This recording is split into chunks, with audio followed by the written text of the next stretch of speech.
After years of fighting for the Hispanic community and being told no, I was really discouraged, and I get told no at this table, I get told no at that table. And the fact that there was one loan officer that took what I said and ran with it and actually listened and applied that, I said there has to be more out there. Where do you feel like real estate and the mortgage industry is going in terms of the minority groups trying to influence them to join real estate, to join being a loan officer in the industry? Surprisingly, only 1% of all loan officers are Hispanic. I ran a Bad Bunny giveaway contest. I have a surprise for you guys. I actually am going to announce the winner. We are going to call her. Oh, okay. Right on live. All right, guys, stop what you're doing because this episode might just flip your mindset forever. Today's guest is not your average mortgage guy. He's a one-man movement, a generational game changer, and a walking blueprint for how to build real wealth in communities that the system has ignored for decades. Rogelio Gortzen isn't just funding homes, he's unlocking futures. He's the founder of the Hispanic organization of mortgage experts, better known as HOME, and he's making it his mission to kick down every door that has been closed on a minority family trying to own something real. He's educating the culture, he's building a legacy, and he's doing it while shaking the entire industry to its core. This isn't just motivation, guys. This is a call to action. If you've ever been told to wait your turn, this is the episode for you. Turn it up, lock in, get ready, because we're about to get straight to the point. Wow. Thank you. Thank you guys for having me. Yeah. So honored. Thank you for coming on. Thank you so much, Rogelio. It's been an absolute pleasure, to connect with you and to really understand, what your mission is and kind of the direction that you're trying to make. It's a self-paved road because nobody's ever done something like this before, and it's super, super exciting to be talk about your journey and also be a part of it. Thank you. Thank you. Yeah. Of course. Just to start off, can we share a little bit, of your story, kind of some background of how you even got into the mortgage industry in the first place and really what led to starting HOME? Man, really great question. So I've been in the mortgage industry for roughly about 13 years. I started as a retail originator, helped the first Hispanic team, and recognized that, Hispanics weren't too inclined to getting random phone calls from 800 numbers. Go figure. Yeah. So after I did that for a minute and realized, phone sales, it was for me, but it wasn't for me in that manner. Then I stumbled upon this random company called United Wholesale Mortgage, and I thought it was Costco. I had no idea that a mortgage company could be wholesale or even that the wholesale channel existed. Right. I joined that company roughly when they had only about 700 people. So it was very, very small. The building, even though the building was immaculate, it's there in Troy, Michigan. We couldn't fill all the floors. We only had 2 of the floors that were filled out. We shared it with an art school. We shared it with an insurance firm. And we had valet. It was super nice. Fancy. We loved so many great memories and people in that building. That's where I feel like my passion for the mortgage industry really started. And it all started with me translating between all the floors. My role had nothing to do with anything Hispanic or Spanish. I created my own title 4 different times and was just the guy that said yes to absolutely everything, whether that was planning a huge trade show out in Vegas or that was translating to a consumer in servicing. It didn't matter how big or how small the task was. I said yes to absolutely everything. And throughout that journey of helping grow the #1 overall lender, that's where I recognized that, now that we hit those goals, how do we go and educate the Hispanic community that the wholesale channel exists, that there's brokers, that there are options? That's what I'm taking on now with HOME. Wow. What year did you start off? When was that? So I started UWM in 2014, and then I started HOME in 2024. 10 years later. Wow, 10 years later. 10 years later. Man, I'm sure it was quite the journey, that first decade, of experience. And you really have now that strong foundation. They say it either takes 10 years or 10,000 hours to become really a master at something. So, you've checked off probably both of those already. So you're a master squared, Thank you. No, that's amazing. That's super incredible, And, just to give you guys a little bit of backstory, we met Rogelio about 30 days ago, right? And almost instantaneously, we kind of had this super driven attraction to the overall concept and the theme of what home was really trying to be. As a Latino myself, and Tristan Filipino, right? But he's pretty much Mexican, you know. He's more Mexican than I am. I'm the honorary one. We love it. We love the collaboration, the community, and really more so having a conversation that a lot of people aren't having, right? Which is that minority groups are severely unrepresented, especially in this industry. It's, again, really big pleasure to be able to have this conversation and just be able to shine a light, to something that's extremely important. Absolutely. And shout out to Tristan. I mean, the first time that I met him, his iPhone accidentally started playing music, and it was banda. Like music I don't even listening to. My parents listen to that type of music, and he was right there rapping, and it's so cool that you embrace every single culture, and I think that's what this generation is about. It's not about just, where your roots are. It's about embracing everybody and welcoming everyone to the table to have these conversations.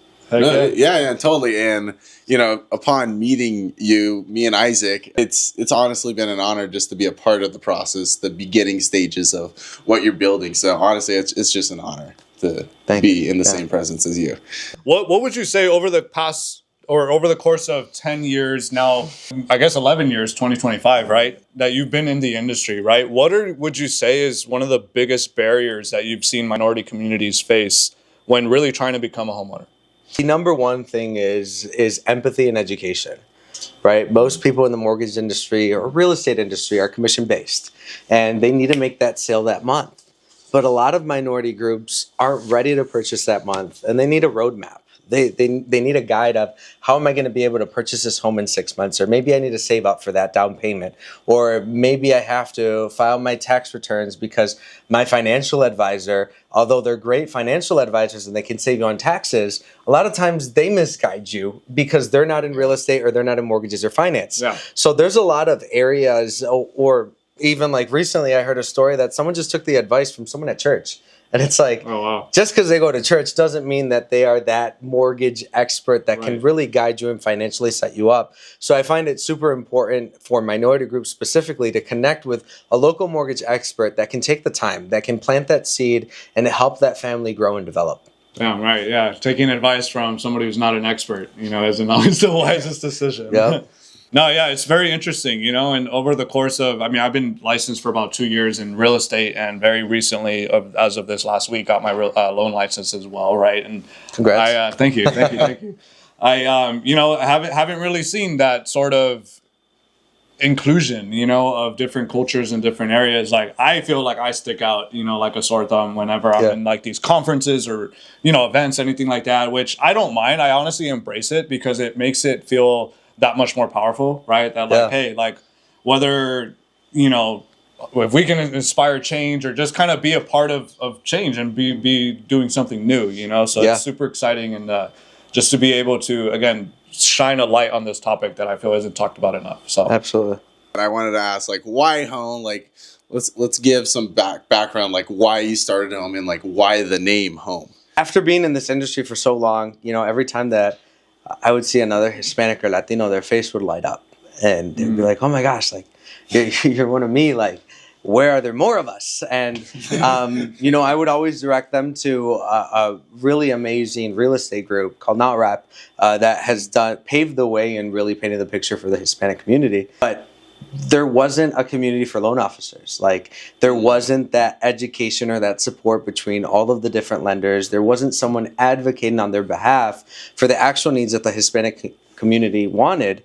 And I met with this one Hispanic after years of fighting for the Hispanic community and being told no, like everybody else. I was like, okay, maybe this isn't something that can actually turn and develop. Like, maybe I'm the only one that has this passion and cares about it. Mm-hmm. So I was really discouraged, and I met with this one Hispanic loan officer that was really, really persistent and super excited. He recently got licensed. Nice. And he's like, Rogelio, like I have this passion. And I was like, listen, I've been here before. Like, everybody tells me no. I've tried to get, us as a lender to sponsor NAREP. It's too expensive. I get told no at this table. I get told no at that table. Like, there really isn't anyone that's driving this. And to be honest, I didn't want to be the person that was doing it because it's a lot of work. It's a lot of work. Sure. And I gave him a list of like 5 people to meet with. And I said, you know what? Everybody's going to tell you no.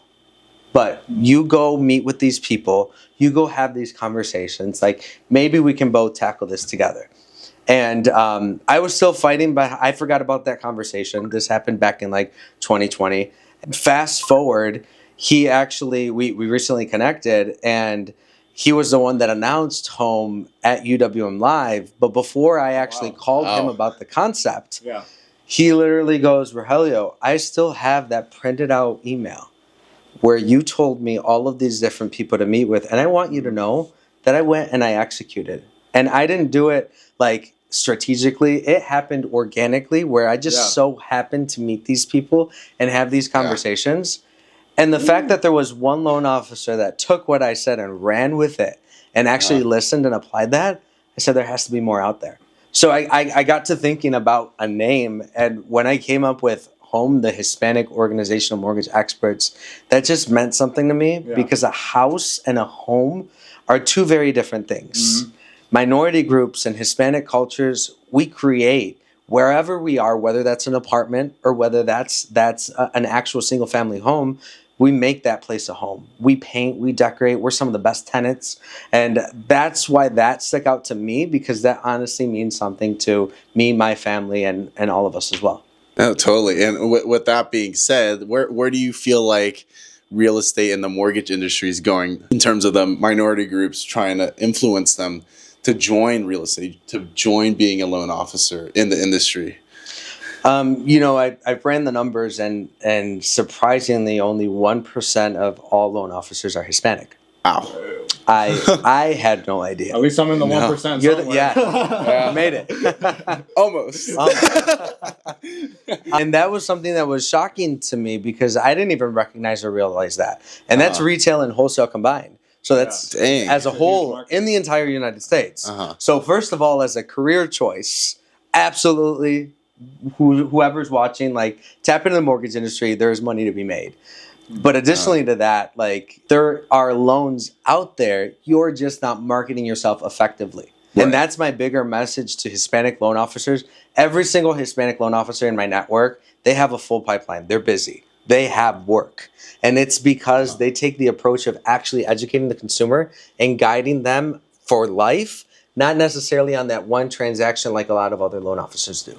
I think that's kind of what separates Hispanic and even just other cultures, right? That they're very family driven, family oriented, and even if it's just the client relationship, like, it feels much more than that, even for my own self and my own business, and where West Coast Property Bros, has started to establish its own clientele as well. Like, they really feel like that. I know it sounds super cliche to say it, but like, I think the actions, right, is what really speaks the most, is that, like, hey, if you're calling me at 9:30 at night to kind of vent about something, like, I'm going to be there, to getting food together, lunch or dinner, to be able to just talk about the process. And I think I love what you said about educating them, what the right way is. Absolutely. And recently we went to go visit a church here in Detroit, a Hispanic church. It was a lot of fun, by the way. It was great to see it. And everyone was super welcoming. It was our very first time attending.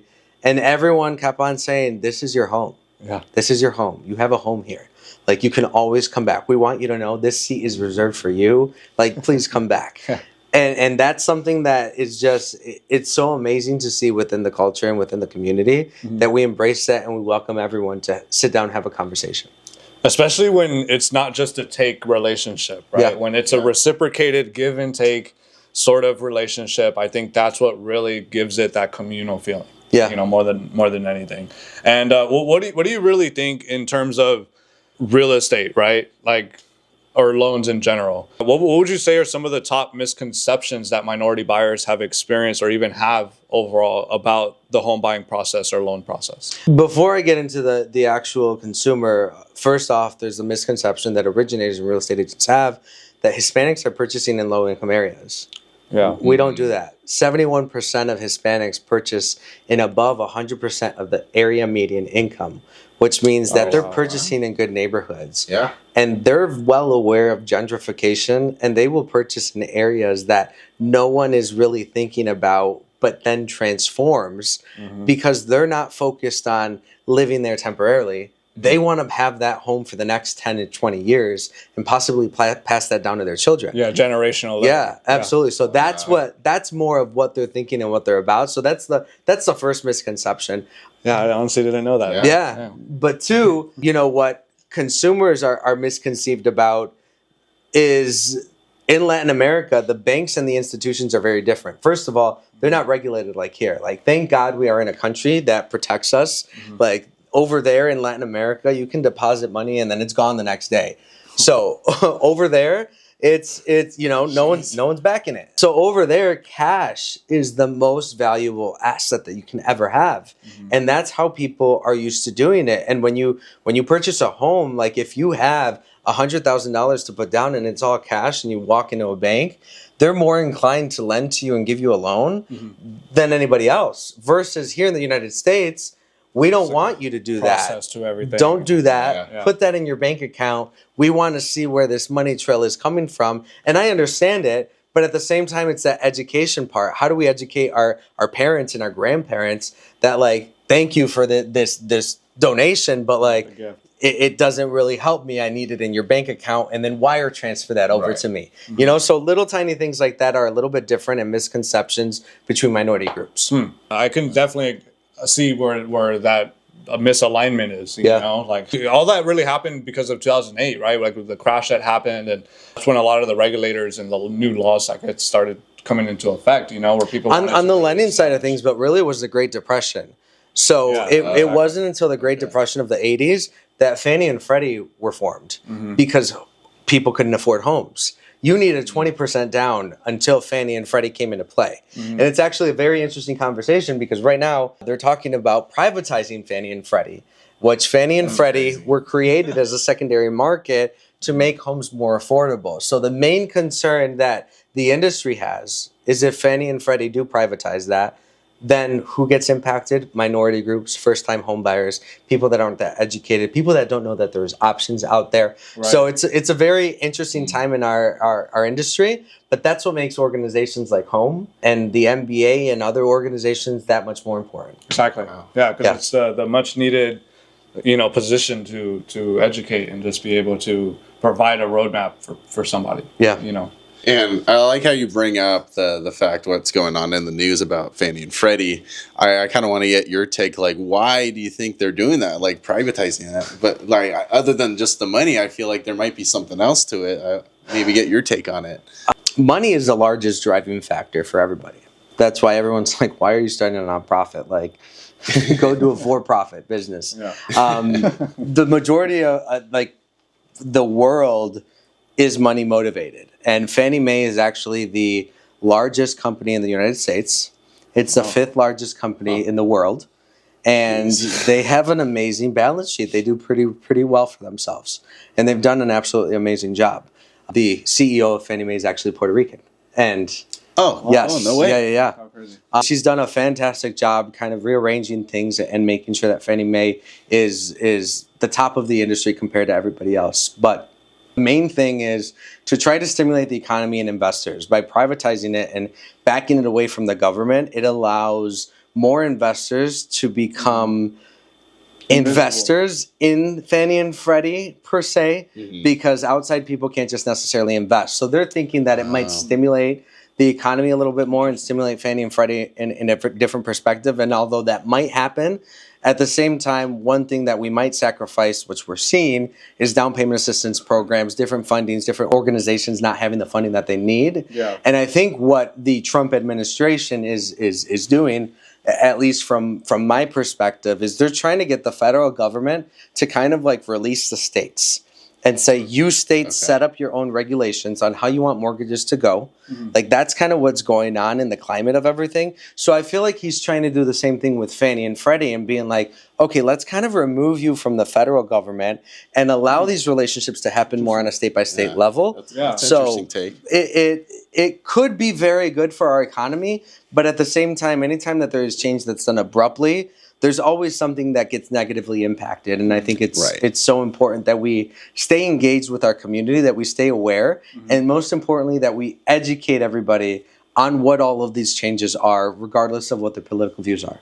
Totally. Yeah, and I can honestly foresee something like that going on. Just, I mean, even going through the licensing process myself, right? Like all 50 states have their own unique process. Like there's the SAFE Act, which is the general national mortgage exam. But then on top of that, you have to individually study per state and really educate yourself on what your specific state's laws are in order to practice, as a loan originator. Man, don't even get me started on title. Like, title is a whole other animal, and a lot of big mega lenders try to tackle it, but it's so unique. Different counties have different rules. Like, there's this one county in Pennsylvania that it takes 2 weeks to pull title because there was a fire back in like the 1800s. Oh my God. And like you haven't figured that out. Like, and they're not digital, by the way. Like, you still have to do things in a very archaic manner. So as the industry evolves and technology kind of disrupts it, it's very interesting to see how to make things faster and easier for the consumer. So kind of bringing it back to home, right? Yeah. I know that home is kind of taking on a different avenue and a different direction in terms of not just like posting on TikTok or posting like mortgage tips, like it's not like mortgages itself isn't a very sexy topic, right? Like not a lot of people hop on the internet and just like search for mortgage tips, what kind of, I guess, strategies is home implementing to really like reach their audience on a much bigger level? So many things. First of all, it's the education portion and making sure that we're being available to educate the younger generation on mortgages, processes, and even careers. How so? We have a learning management system that's going to launch in Spanish and in English, and we want to be able to meet you at home, no pun intended, so that you can figure out what your career path is, what you want to do, and learn at your own pace. A lot of Hispanics, although only 1% of Hispanics are loan officers, a lot of Hispanics are support staff. And they're amazing underwriters, amazing processors, amazing LOAs. And maybe they just need that little extra education to get them over that hump to become that amazing originator, which also can double or triple their income. So that's what Home is trying to do, is bridge that and give more career path options. And we even launched a career page to connect with brokers that are looking to hire Hispanic people as well. But on top of that, we are trying to tie passion with purpose. We recently launched a shoe called La Reina, which was designed by women in mortgages for women in mortgages. And recently we got invited to Fashion Week. We got invited to Latin Fashion Week. We had 2 reviews on YouTube. Like, it's super cool to see how people are talking about a shoe, but then tying it right back to the cause and the purpose. Right. On top of that, we recently gave away Hermes belts instead of a trophy that just collects dust. We wanted to give a Hermes belt, which I'm wearing one right now. It was this one right here. That's right. So everyone got a gold Hermes belt that has an embellishment on it. And I wanted to be able to showcase and highlight people that have supported the Hispanic community, Yeah. And I didn't give it away to people that were Hispanic. I gave it away to people that have always been allies and supporters. One of them is Matt Ispia, who is president and CEO of UWM, who's been an amazing mentor to me. Yeah. I honestly value him so much as a person. I love him almost as much as my dad because of everything that he's taught me and the way that he's shown me how to be a better leader and a more effective human. With him just doing the right thing, UWM actually became the largest lender to the Hispanic community by simply focusing on the wholesale channel. And fun fact, I don't know if I should share this, but I was around when a lot of the big CEOs were making fun of him. And they were saying, Matt, like, there's no money in wholesale. Like, retail's where it's at. Like, you're messing up. Like, you are focused on the wrong things. Sheesh. And seeing his dedication, like, that fueled him even more. And he was like, I'm going to double up on it. And what I love about his story is that he was never focused on the finances. He was never focused on making more money. All the money that he was making, he was actually investing back into the company, focusing on making the technology better, making the speed better, making the client service better. Like that was an obsessive characteristic. And now I'm obsessed about it. Like now running home with my team, like I hold that standard so high, and I'm like, I don't like the way this button clicks. Like, how do we make the click more efficient? How can we make this, how do we integrate this and make the user experience so that it's all encompassing on all one thing? And how do we be more creative? And how do we get more in the press? Like that tenacity that he has is something that has honestly built me. And I'm super appreciative of him. So I highlighted him. I also highlighted Dr. Beverly Jackson. She owns the nation's only African-American owned television network. And although she's not Hispanic, she learned how to preach in Spanish. And that, that's super impressive. And she's always had a passion for the Hispanic community. And every time her favorite spots of vacation is Mexico and Miami. Every time she goes down there, she just speaks Spanish to everyone. And she has this warmth and just connects, and she's so loving. So was her. The third person was Chuck LaFleur, who is not Hispanic either. So he can't win all of the traditional awards that other organizations have. Yeah. But he actually runs and coaches the nation's largest Hispanic mortgage team. And that's super impressive out in San Diego. And he, like, his jokes, like, he's even like, no mames way. And I'm like, what? Like, Chuck, you're from, you know, the Midwest. Like, I don't even understand how you know all of these terms. He even has WhatsApp. The other day he called me on WhatsApp, and I'm like, what? Like, what are you doing? I feel like everyone always, if they learn Spanish, they learn the bad words first. They do, yeah. And then they download WhatsApp. Right. But yeah, so I wanted to really highlight him because all of these three individuals were people that have been allies and supporters of our community, of our organization, and I just wanted to showcase them in a positive way. So that's one of the things that we're doing. And lastly, I ran a Bad Bunny giveaway contest where, I love me some Bad Bunny. Like he was the #1 Latino artist, wasn't he? For like, I don't know how long. Probably still even to this day. He still is, and he was just featured on Saturday Night Live again. Like the world loves some Bad Bunny. Yeah. And the very first time I went to a Bad Bunny concert, I think it was maybe last year, maybe 1 or 2 years ago, I got emotional myself. Because the entire arena was singing Spanish, even though they weren't Spanish or Hispanic, at least not all of them.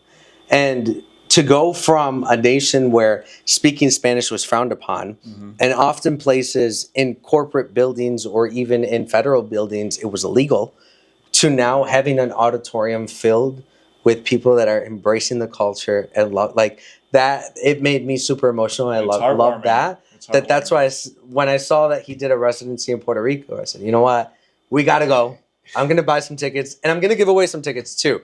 So I have a surprise for you guys. I actually am going to announce the winner. We are going to call her. Oh, okay. Right on live. Right. Live on camera. Yep. We're going to call her live. All right, guys. So we're about to call the winner of the Bad Bunny ticket giveaway to go see him live in the flesh over in Puerto Rico, which is his hometown. Puerto Rico, yes. Not only that, so cool. The best part about the giveaway is that they get to pick 3 friends to go with them. So they're not even going by themselves. They get to embrace it and have fun. So I'm super excited for that. Let's do this. Let's do this.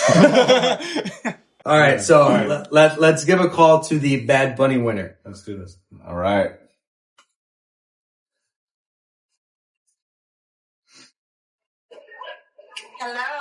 Hello. How are you? I'm doing good, and yourself? I'm good. Good. What are you up to? We're here at the school. Juju, daughter, she sang with, they have a talent show, and she sang in the beginning. So we're hanging out. Aww. I know. That's awesome. That's super cool. What are you doing? Well, I am actually recording a podcast right now. Oh, nice. Yeah. Are you sitting down? Am I sitting down? Yeah. No. Do you want to sit down for a second? No. Okay. All right. You don't have to. Well, I just wanted to give you the news that On behalf of Home, the Hispanic organization of mortgage experts, you won our giveaway to see Bad Bunny live in Puerto Rico. Let's go! So you and 3 of your friends get to go see Bad Bunny perform an all-inclusive resort, as well as a pool party and some cool giveaways. Plus, I'll be there too, so we get to all have fun and celebrate our culture and the amazing work Bad Bunny has done. Amazing. I love everyone at home, and I cannot wait to go represent. I will request a home bathing suit so I can represent. Okay, all right. We'll go to the drawing board and get a black and gold home bathing suit for you. Perfect. So, congratulations. That's so awesome. Yeah. Thank you. Thank yes. you guys. And by the way, it's completely sold out. I try to buy more. The tickets are going for like 5 times the cost. It's completely insane. Like, yeah, I've been trying to. And now you don't have to try. You just won. yep, I know. exactly. Yeah. So text me 3 of the people that you think you want to bring and their email address, and I'll get them added on. Okay, perfect. All right. Thank you. Appreciate you, Vanessa. Thank you. Thank you. Congratulations. Congrats. Thank you. Yeah. Of course. All right. Bye-bye. Bye. Let's go. Dude, Wow. that was sick. That was awesome. I love that. I love that. Man. So, I mean, on top of that, does Home have any other plans? I know we released La Reina. We have a Bad Bunny ticket giveaway. Is there anything next or upcoming that people can look forward to? They're going to kill me if I say this, but Right. another dream of mine is a fashion show. I want to find a way to make mortgages sexy, like you said earlier, and tie in the culture, the fashion with everything that we do. So I don't know what it looks like. Every single day, my team is always coming back to me with different things. I don't know whether that's going to be maybe a fashion show at an actual trade show group where we do a live fashion show in the middle of it. I don't know if it, we'll show up at the Puerto Rico and do it in the middle of Bad Bunny concert. I don't know what it looks like, but my team is super involved with everyone in every single industry, and they're so hyper focused on connecting and engaging in this platform. And by the way, like it's super overwhelming to see the amount of support. Like people from every single industry, they love the concept and the idea of home and how it unites people. And they just want to give and they want to unite. So it's super amazing. Like even La Reina, the shoe company, we recently heard that a distributor wants to order in bulk for their store. Like, and we're a mortgage, nonprofit that like, we've never designed a shoe before. We that's not our expertise. And I didn't think in my wildest dreams that home could be a home where everyone can have their creativity and then tie it back into the purpose and the cause. So we're going to need a El Rey shoe here pretty soon, man. Well, it's funny you mention that because I am going to design a dress shoe for us. I haven't decided a name yet.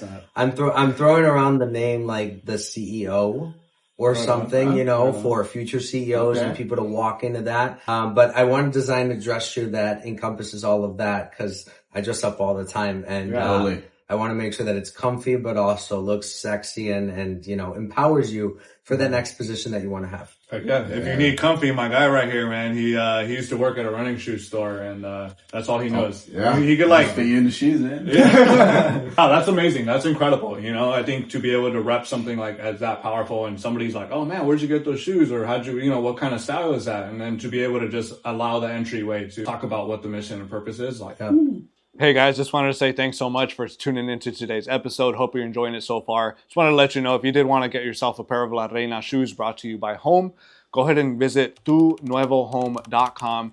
After subscribing to the channel, we'll give you a discount code. That way you can take full advantage of it, up your style, rep the game, rep Home, help support the cause and the mission brought to you by the Hispanic Organization of Mortgage Experts. But visit tunuevohome.com, order yourself a pair of La Reina shoes, and up your style, up your game. Thanks, guys. Now back to the episode. That was truly incredible to be, witnessing the Bad Bunny giveaway winner. It was a lot of emotion, a lot of great, joyfulness to be a part of it. And as somebody who wants to be a part of the movement, right, who wants to join the mission and be a part of the El Cultura, right, as we like to call it, how can somebody who, even though they feel that they wouldn't necessarily belong or they kind of have a sense of imposter syndrome, with joining such a movement, You know, we don't want to, of course, discriminate really, and it's all about the inclusivity, right, of the organization. So how can somebody join Home? DoNuevoHome.com. That's simple. That's how you can join. And anyone can become a member. Memberships are free for a very limited time because we are going to launch something super amazing in June, end of June. So get your memberships while they are free. But diving into what you said about kind of creating those different barriers and people that maybe aren't Hispanic or that don't speak Spanish, I did want to articulate a story that happened today, actually, while I was waiting for you guys at the hotel. I had a state captain that called me and literally said, like, Rogelio, you know, I'm super honored to be a state captain, but I feel like I have imposter syndrome. And at first I thought it was about production, right? Because everyone's kind of a little bit slow. And he's like, you know, actually, I have my best month ever. It's not about that. I was like, okay. I was like, congrats, but let's dive in. You know, what is that factor that makes you feel that way? And he said, well, although I'm Spanish, I don't speak Spanish.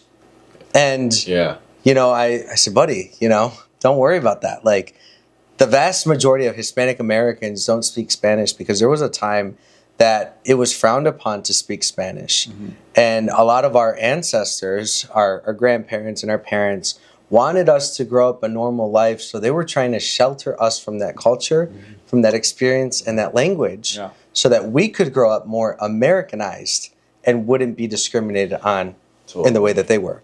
So recognizing that, I said, listen, let me paint the bigger picture for you, okay?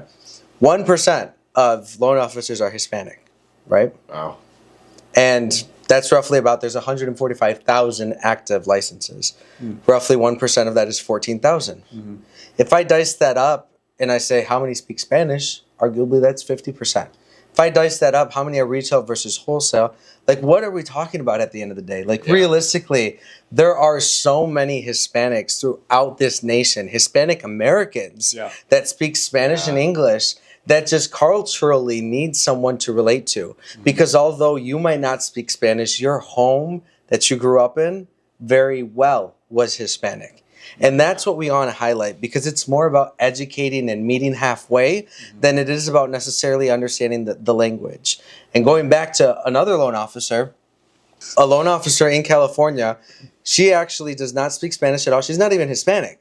But she has a passion for the Hispanic community that she lets them know, hey, I don't speak Spanish, but I will Google Translate everything, and I will make sure you understand via email and go that extra mile.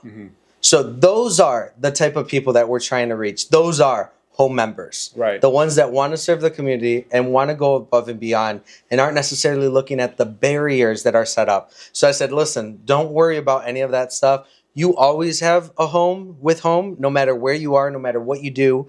And that I want to encourage everyone, like, it doesn't matter what nationality, what ethnicity you are. If you speak Spanish, if you speak, you know, Arabic, like, you are a part of home and you can help push that needle and be a part of the movement. Oh, yeah. And I want to touch on what you said, you know, using technology now to push the message, you know, in the best way that we could, you know, being efficient with it. And, you know, really how AI has been evolving and have been this, you know, really hot talking point, you know, over the past couple of years, arguably, right? And would you recommend that, like, AI, you know, and I know a lot of people, the point of conversation now is that AI is going to be taking over, quote unquote, a lot of jobs or a lot of positions or a lot of, like, people in the industry, you know, but I think we can all agree, right, that it's more so a tool and a way to be more efficient with your job and with what you're trying to accomplish versus it ripping it away altogether, right? I know with being in Detroit, it used to be a very car heavy, it still is, very car heavy city and industry and everything like that. And back in the manufacturing days, when the assembly lines came into effect, you know, like that kind of, it did impact, it ruffled the job market just a bit, right? But the people, did, for sure. But the people who really understood how to capitalize on that opportunity, right? Where are they now? They're probably thriving. They're probably doing really, really well. And they're probably being the ones that are mass distributing it, you know, and making that sort of impact into the car industry specifically. So I think in real estate, you know, being a relationship-based business, personally, AI is very, very helpful. We've been using it ourselves for the past couple of months, And I think there's something special, right, about the people relationship business in real estate. Yeah. You know, and it kind of tying back to our culture, I don't think that's ever going to really take away jobs in the real estate world because of the culture that we have. Yeah, absolutely. Well, I think you kind of answered your own question. So I don't think you need me. I'm going to exit. But I mean, you hit the nail right on the head. So I want to back up to something that you said about the auto industry. It disrupted jobs drastically. Like that impacted America. Like right where we were around the Hispanic place where we got tacos at. Right across the street was the GM housing area. Like back in the day, auto companies would purchase homes for their employees. There was pensions. Yeah. There were it was the dream job. That's why Michigan is so big with different minority groups and as a melting pot. We were in Dearborn. That's primarily Arab American. Everybody came here for the American dream because they wanted to be a part of that assembly line, because they wanted to have a job and hopefully be able to obtain a home at a future date. So what I want to say with the message of that is life is going to happen. We are going to evolve as humans, and that's okay. It's completely fine. But what I think is very important for us as a younger generation is that when that shift happens, like it did in the auto industry, recognizing that it's not against me personally. Totally. Right? So like as AI is disrupting different industries and people are getting laid off and jobs are losing, like it's not you. You don't suck. You just have to use that technology and advance. Like imagine the auto people, instead of being like, this machine is replacing me, let me learn how to operate that machine. Let me learn how to fix that machine so that then I'm not replaceable by a machine. And it's the same thing with AI, with technology. It's going to disrupt it. Like, I am not naive. I know everyone's playing cool. I am not naive enough to just believe that we can go about our life and that everything's going to be the same. It's not. It's going to disrupt things. People's jobs are going to be displaced, but it's also going to be displaced by people that are creating AI, that are using AI effectively. And truthfully, AI has always been here. The agencies, Fannie and Freddie, have been using it. It's called AUS, where you run DU and LP to see if you have an approval or not. That's essentially what that is. It's checking that feedback and that data against it. My message to everyone is embrace it, learn how to use it, and leverage your network. Like Home is working on some really cool things. Our chief technology officer is absolutely amazing. I call him the Mexican ChatGPT. I don't even know if I can say that, but that's what I call him because he's just a genius in the things that he thinks about, and like I almost have to like calm him down sometimes because he's like, Rogelio, we're running out of time, like it's already smarter, and I'm like, Kubi, chill out, like it's fine, like we got this, like we got this. And going back to your message of what you said, it will never replace this human interaction. Totally. AI, although it might make you laugh, it can't give you that emotional feeling that another human gives. It can't hug you. It can't embrace you. If you lose your job, it can't say, hey, everything is going to be okay. It doesn't have the ability to impact and influence the way that humans do. So that being said, I want to really encourage you guys as you're stepping into your career, as you're going into what it is that God has destined you to do, hone into that unique voice and that gift that you guys offer, because there are not people that are able to do what you do. And although you might see other people do what you do on social media and think they already have a podcast, they already have a social media following, I promise you there is no one that can speak and put together the words and reach that audience that you guys can. So continue doing it, even when it's a slow start in the beginning.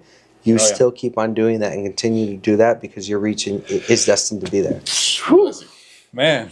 You're allergic to blessings. No, that was beautiful, man, and we appreciate that a lot. You know, it's definitely been a struggle and a journey over the past 30 days, I don't know how many. You know, remove that from your saying. It's not a struggle, it's an opportunity. It's not a struggle. It's not a struggle. You're you right. know, it's not a struggle because there are so many people that go through so many different things, and it's not a struggle, it's an opportunity. Life is going to happen to you. Jobs are going to be replaced. Things are going to happen that you have to hone in and say, you know what? This is an opportunity. God, what are you trying to teach me in this moment? How can this shape my character? How can this maybe this is meant to teach me, to catapult me into a different direction and to shape my personality so that I can actually handle the blessings, the promotions that God has for me. Because like even me at a young age, like I always knew I was going to be successful, but I always felt like I needed it right at 21.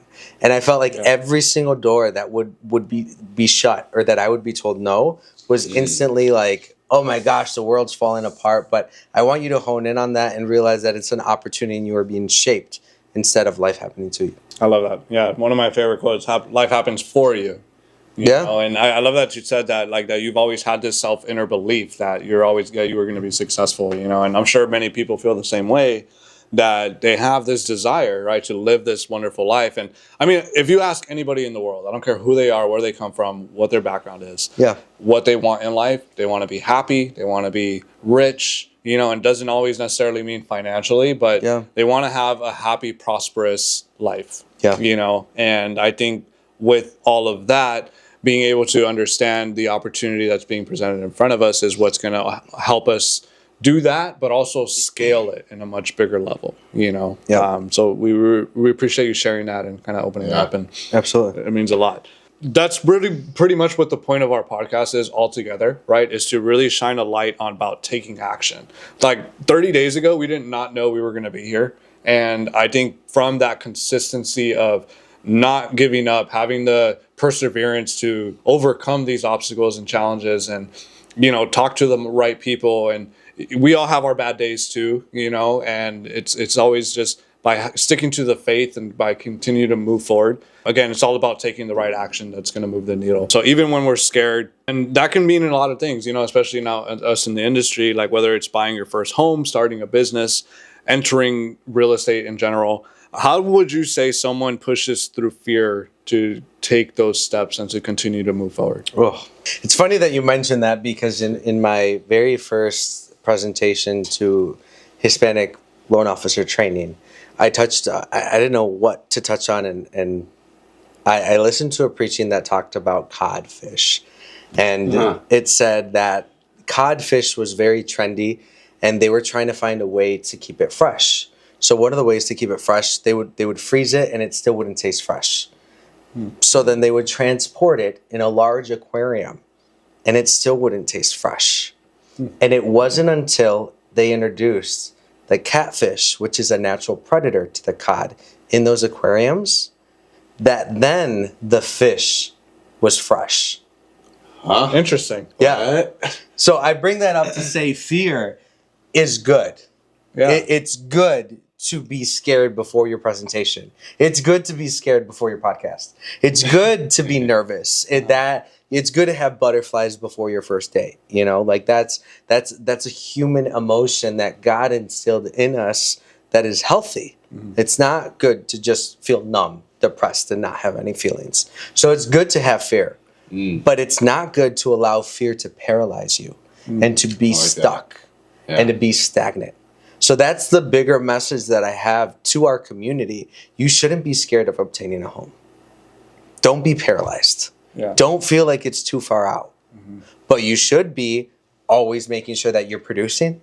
You know, you're a loan officer with other sharks in the industry. Like everyone is trying to get a piece of that pie. So there should be that natural fear of like, when's my next deal going to come? Let me make sure I fund this and I do this. So that is very healthy and important. Making sure that you are not paralyzed is extremely key. Yeah, totally. And kind of want to get your take on why you feel like people are skeptical or paralyzed with fear to even want to take that first step. Maybe not everyone wants to take that step, which is totally fine. But even people with those dreams, they're still scared. They're paralyzed to take that first step. Like, what kind of advice would you give to someone watching? There was this lady. I'm an odd guy. Like I have lunch with people and I connect with people and I love people. I'm more of a people person, even though I'm an introvert, extrovert. But there was this lady that I used to have lunch with at UWM, and she was in lending support, and she was in the industry for a while, African-American woman. And I would always say, what are you doing next? What are you doing next? Like, and I constantly encourage people for that next step. And she was like, Rogelio, you know, like, I don't know, like, this is where I'm at. This is what I'm doing. This is where I'm at. And I would constantly push her and push her and push her. She went from being in lending support, just sorting documents, to IT, and took a leap of faith because of what I advised her to do. Right. And then after that, she would get promoted, and she would get promoted and do different things. And then she finally sat down with me, and she was like, Rogelio, I want to fix my credit. I want to obtain a home. And I said, oh, don't worry about it. Let's talk about it. Let's see where your credit is at. Let's talk about some tricks and different things. And mind you, I'm not a loan officer, but I'm so passionate about the community that I will sit and meet with anyone and help anybody out. And without judgment. That's so important and key. Right. And so we did. And lo and behold, she was able to purchase her own home. And I recommended her to a loan officer that I knew. And we connected after she closed on her home. And she said, Ro, I can't believe that I purchased my home. Wow. I felt like that was never for me. Wow. And she is in her 50s. Wow. She felt like home ownership was never for her because her parents rented, because her parents rented, because generationally they always saw that renting and they thought and that home ownership was so far away that it couldn't even be grasped. So that's the very first thing, like minority groups as a whole, like she's not even Hispanic, but she felt that way. And there's so many people, even today with interest rates on the rise, with inflation on the rise, with home affordability declining, like that feel that home ownership is just too far away to reach it. And my recommendation is connect with local mortgage expert, especially that's affiliated with home, so that they can point you in that direction. Love that. I know. I love that too. And I feel so like powerful. We've covered a lot of great nuggets right now on this podcast. And, so many. You know, really appreciate you coming out, taking the time, and you know, inviting us in your lovely home. Absolutely. I do have one last question for you, Ro. So let's say it all went away, right? Home doesn't exist. You never entered the real estate world. Yeah. Right. What step would you take first if somebody is just brand new? You don't have any social media, you don't have any publicity, public relations, anything at all. What first step would you take to start to build and establish something great? You know, that's really tough to answer because there is nothing like home. And it's not because it's mine. It's not because I created it. It's because it's for us. That sense of community, being able to just call a seasoned loan officer, like even Cuberto Sr., who has been in the industry for 30 years, and say, hey, I've never tackled this before. What would you do? You can't put a price tag on that, and that's what we're building, so that everyone has a home and everyone has someone that they can reach out to. That isn't necessarily looking, how can I gain something from you, but they just want to lend a hand and be a friend in that community. So that's the very first thing. But if I had to say that there was absolutely nothing, is ChatGPT around? Because I would ChatGPT what to do, and hopefully that would guide and probably give me a prompt of like, this is how you get your NMLS licensing. And then from getting an NMLS licensing, this is how you can do either a call center model or a self-gen model. And then from there, kind of figure out what my career path is. But most importantly, before you head down that path, I think it's so important to really do some soul searching and make sure that you want to do it. Like there's a lot of people that get in when it's sexy and interest rates are low and everyone's raking up money, and then they exit and that's it. Like same thing in the real estate world. So make sure that it's something that you want to do for the rest of your life, because this is what I want to do for the rest of my life. Like that's it. I love that. I love that. Kind of reminds me of Think and Grow Rich, right, by Napoleon Hill. It says, desire is like a fire, like a weak fire, just as it produces very little heat, equates to your desire, right? Such as a weak desire will produce very little results. Yeah. So if your desire is burning such as a strong fire, it will provide that heat to push through everything and continue to just light the path, right? That it intakes. So I love that. I appreciate you sharing. Absolutely. But I mean, this has been an absolutely blessing of an episode. I'm super stoked to be able to have collaborated and continue to collaborate here in the near future with West Coast Property Bros and Home, and to really push the movement forward and move the needle and impact the community as much as God has destined us for us to do. So absolutely, thank you thanks so much for coming, Ro, and we appreciate it a lot. Yes, yeah, it means a lot. Absolutely. Thanks, guys, for watching today's episode. Remember, visit donuevohome.com to not only become a member of Home, but also get your pair of shoes for La Reina and support the cause and the mission and the movement of what we're building here today. And we really appreciate you guys for tuning in. Hopefully you took something. Drop in the comments what you guys really took away from today, and hopefully reach out to us. Where can people reach out to you, Ro, if they need to get in contact? So my Instagram, rogelio.home, it has my calendar linked up. I will meet with absolutely anybody. I love collaborating with anyone in the industry, so feel free to send me an invite on there. And also donuevohome.com is the best place to reach me as well. Awesome. Nice. You heard it here, folks. I appreciate you guys tuning in. Isaac Ramirez, your host, co-host Tristan Guerrero. We're the West Coast Property Bros, interviewing Mr. Rogelio Gorton with Home. And again, stay blessed, stay up, guys. Remember, it's just the beginning for you. So appreciate you guys. Thanks a lot. Woo! We out.